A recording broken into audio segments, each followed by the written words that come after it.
Good morning, I'm Harley Schlanger from the LaRouche Organization with your daily video update for August 1st, 2024. I think it's fair to say that any illusion that Benjamin Netanyahu puts the lives of his people of Israel above anything else has been thoroughly disproven by the reckless actions that the Israelis have taken in carrying out two assassinations in the last 3 days. The assassination of Fuad Shukr of Hezbollah in Beirut, and then the assassination of the Hamas leader Ismail Haniyeh, shows that there's no interest in actually protecting the people of Israel, as Netanyahu's actions puts the region on the very edge of all-out war.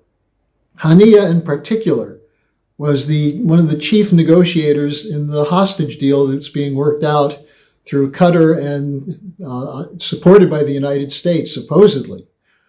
So how do you claim to put the lives of hostages as your first priority when you kill the man who's involved in the negotiations with you?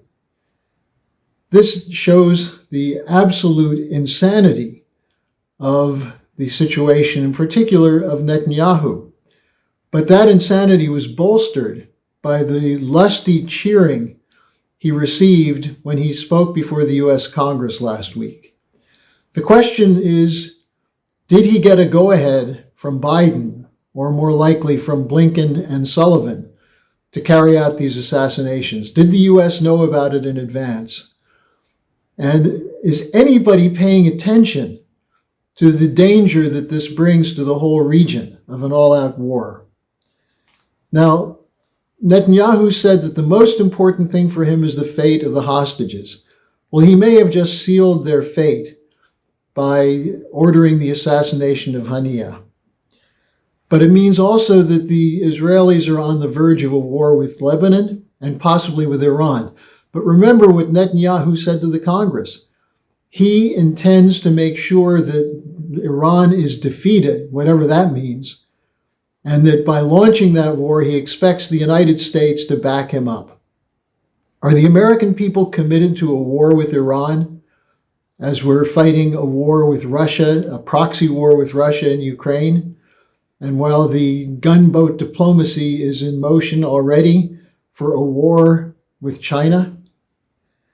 Now, the U.S., by the U.S., I mean the U.S. government, accuses Putin and Xi of being autocrats, of being barbarians, who carry out actions outside the laws of the rules-based order.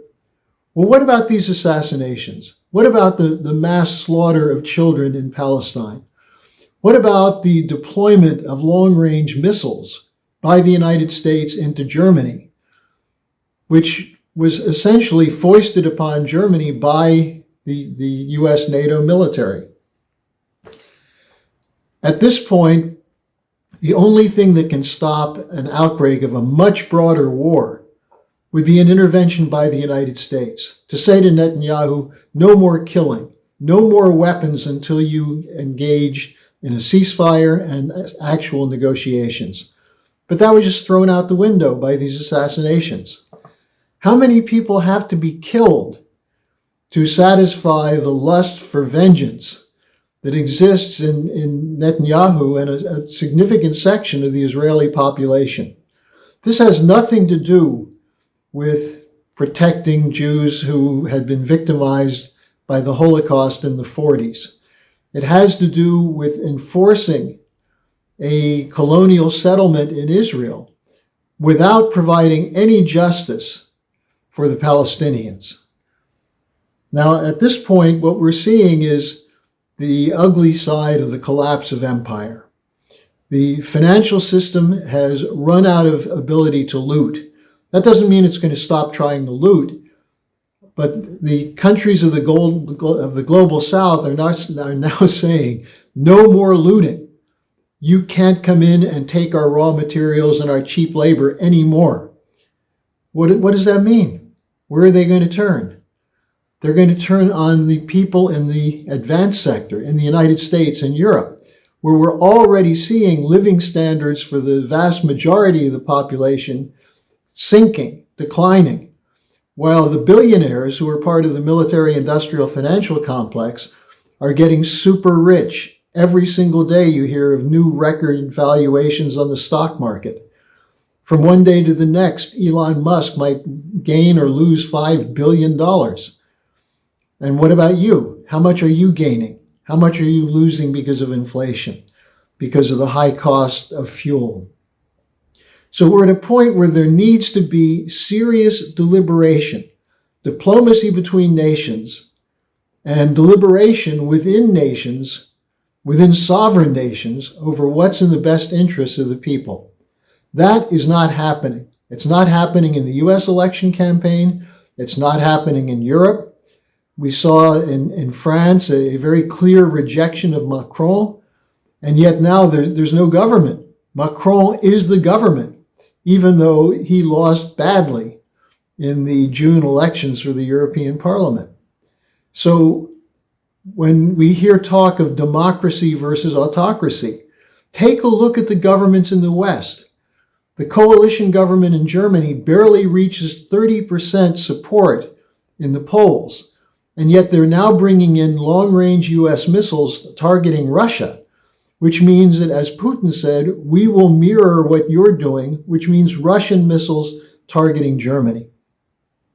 Is that what the rules-based order represents? The sooner we shut down this idea of a rules-based order, which is really a unipolar order dictated by the financial and corporate cartels of the military-industrial financial complex of London and Wall Street, as soon as we shut that down, we can guarantee security and probably prosperity for most of the world. Who's going to shut that down? Joe Biden? I know a lot of people are hoping that Donald Trump will. But so far, if we look back at the last time when he said he would do that, he didn't deliver. Will it be different this time? Can you wait and see and take that chance?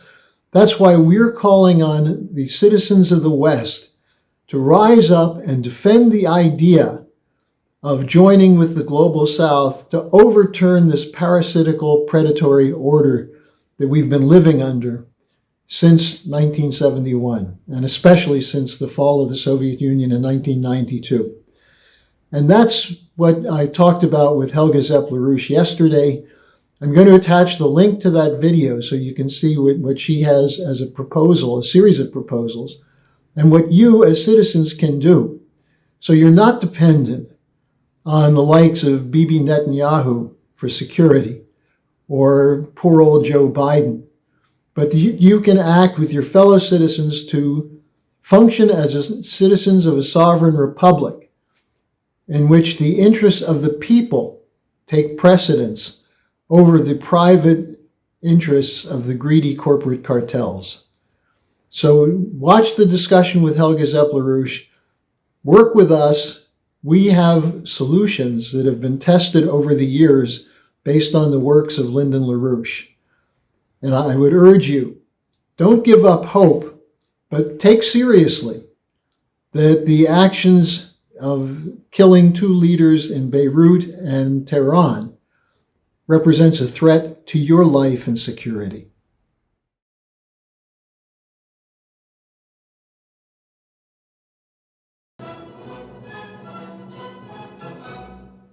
The big question, what can we do about it?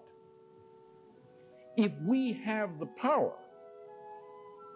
to influence the course of history as individuals, then each of us has a corresponding moral responsibility to muster from within ourselves those capacities which enable us to do our part in shaping the course of civilization. Now, under that rubric, I say, what kind of news is newsworthy? The only news that's worth having is news which performs those functions, which enables government, which enables you as an individual and so forth, better to understand what is happening to this planet, to understand what the developments are that are shaping the course of history, and finally to indicate to you the facts which you need to look at so that you can judge what it is that you might be able to do which can contribute to bringing about a solution, an escape from the collapse of civilization. This is no pipe dream, this is no fantasy, this is real.